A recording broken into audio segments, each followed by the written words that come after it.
ก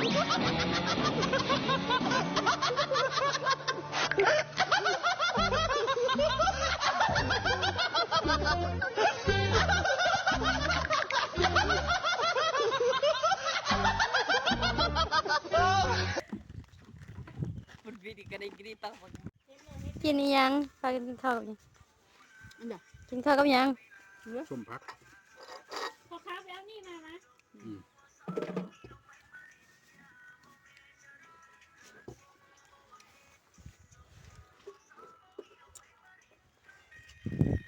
ไปเลยนะ ไป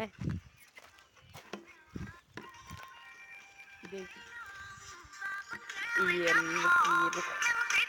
ชื่อยังไงมีคนกดไลค์แล้วดิ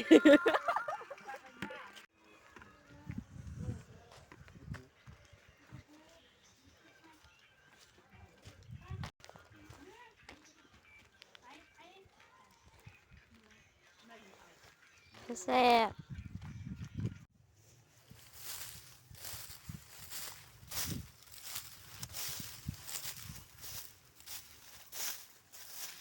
บ้านใดเก็บวัดจะทะเบียนแล้วทั้งอันนี้ เก็บผักเวน เขาขู่มาแค่นี้ อ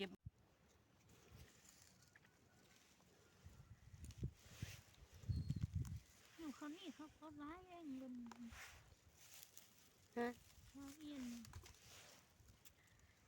เก็บผักเวน ให้นี่